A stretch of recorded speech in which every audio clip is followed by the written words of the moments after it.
Seperti telah dijanjikan dalam sayembara, Pangeran Bundingkawangi berhak untuk bersanding di pelaminan memperistri Putri Dewi Rara Kuning yang cantik jelita. Upacara perkawinan pun dipersiapkan dan akan diselenggarakan secara besar-besaran. Oleh karena Pangeran Bundingkawangi adalah kemenakannya sendiri, upacara perkawinan akan diserahkan kepada Mahapati Jayabrata. Sebelum sampai pada upacara perkawinan, sang Putri Dewi Rara Kuning disyaratkan mandi di halaman kepatren dengan diiringi oleh emban.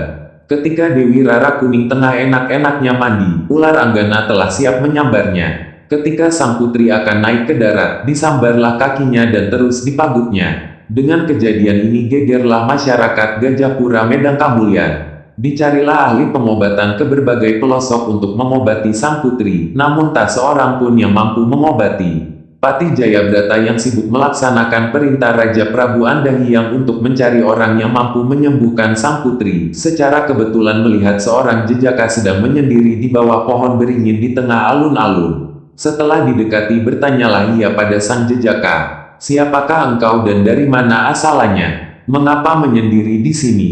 Jejaka tadi yang tiada lain adalah Pangeran Ayunan, Tampaingenan, menjawab bahwa dirinya berasal dari negara Buntalan Wangunarja dan jauh-jauh datang ke Japura untuk membaktikan diri kepada Prabu Raja Andahyang sesuai dengan wasiat ayahandanya. Atas kejadian yang menimpa sang putri, Mahapati Jayabrata mencoba meminta tolong kepadanya untuk memberikan pengobatan. Pangeran Ayunan mengetahui bahwa gigitan ular itu adalah gigitan ular Anggana, kakaknya. Teringat akan nasihat kakaknya ketika berubah bentuk sewaktu berteduh di bawah pohon waru. Dengan rendah diri disanggupilah permintaan itu, tapi sebelumnya terlebih dahulu memohon izin untuk mencari dedaunan obatnya. Setelah Pangeran Ayunan mendapatkan daun siagadopa kembar setangkai, ia datang ke keraton, kemudian daun itu ia jadikan serbuk dan dioleskan pada bekas gigitan ular. Sungguh ajaib, hanya dalam hitungan detik luka parah sang putri sembuh seketika. Berita kesembuhan sang putri disambut sukacita seluruh rakyat Kedang Kamulyan. Baru saja sang putri Dewi Rara Kuning sembuh dari sakitnya, tiba-tiba tersiar kabar berita ada keributan di pasar sehingga suasana menjadi kacau balau. Orang-orang panik berlarian tidak tentu arah masing-masing mencari keselamatan, dikarenakan ada seekor kerbau buntal yang mengamuk di tengah-tengah pasar.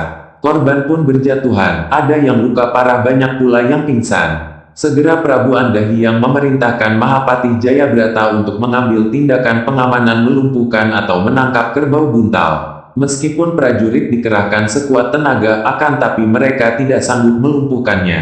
Tidak sedikit pula prajurit yang menjadi korban keganasan kerbau yang sangat beringas tersebut. Akhirnya sang Prabu Andahyang dan Mahapati Jayabrata mencoba menawarkan kepada Pangeran Ayunan untuk meredakan kejadian dan menangkap kerbau itu. Dengan rendah diri Pangeran Ayunan menyanggupinya. Sesuai dengan nasihat kakaknya Pangeran Anggini yang berubah menjadi kerbau buntal ketika kakaknya mandi dan minum pada sebuah kubangan di tengah-tengah perjalanan menuju Medang Kamulyan, sang pangeran melangkahkan kakinya dengan hati-hati dan percaya diri menuju sebelah kiri. Lalu ekor kerbau yang beringas itu segera ia pegang erat-erat. Sungguh kejadian yang luar biasa, tiba-tiba kerbau itu menjadi jinak dan berlutut. Riuh rendahlah orang-orang yang menyaksikan kejadian itu, seraya mengagumi keperkasaan Pangeran Ayunan.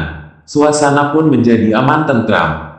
Atas restu Raja Prabu Andahyang, perkawinan yang semula hanya akan dilangsungkan antara Dewi Rara Kuning dengan Pangeran Bundingkawangi, juga dilaksanakan antara Dewi Rogil Kuning dengan Pangeran Ayunan yang disambut gembira seluruh rakyat dengan pesta yang berlangsung amat meriah. Keraton selanjutnya dibagi 3 bagian, yakni Medang Kamulyan, Anggunapura dan Gajapura yang kemudian dikenal dengan sebutan Japura. Daerah Japura yang melingkar meliputi Luragung Manis, Sungai Kalijaga dan Pulau Goseng, daerah naungan Kerajaan Pajajaran. Daerah Japura ketika agama Islam mulai berkembang sekitar abad XIV, tanda hubung XV tetap seperti pada masa kekuasaan Raja Prabu Andahyang, yaitu sebelah selatan, berbatasan dengan daerah Luragung Manis, daerah Kuningan. Sebelah timur, berbatasan dengan Gosong, Gebang. Sebelah utara, berbatasan dengan Laut Jawa. Konon ketika penduduk Japura pertama kali memeluk agama Islam, tempat yang dipakai untuk beribadah adalah Masjid Singkil, di desa Asatana Japura sekarang. Suatu ketika karena mereka baru memeluk agama Islam, mereka masih kadung terhadap kepercayaan lamanya, Hindu, Buddha, seakan-akan mereka itu, Madeprai Mungkur Ati, hingga di tengah-tengah masjid tergantung kepala babi.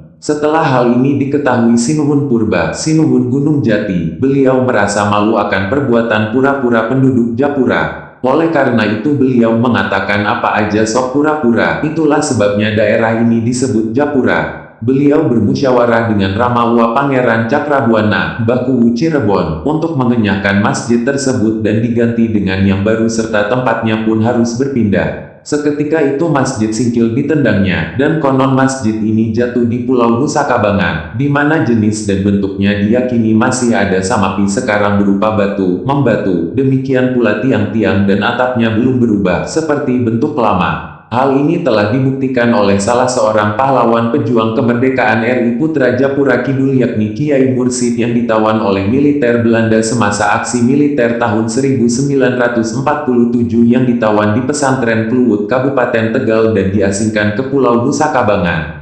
Sebagai ganti Masjid Singkil, Masjid Japura Lama, yang ditendang Bakuwu Cirebon, beliau sanggup menggotong, memindahkan Masjid Japura Lor, Masjid Lawas, yang diletakkannya di sekitar alun-alun Japura Lor, Japura Kidul sekarang, dalam tempo hanya 1 malam. Masjid Lawas adalah masjid yang dikeramatkan penduduk, sekarang merupakan Masjid Jami kedua.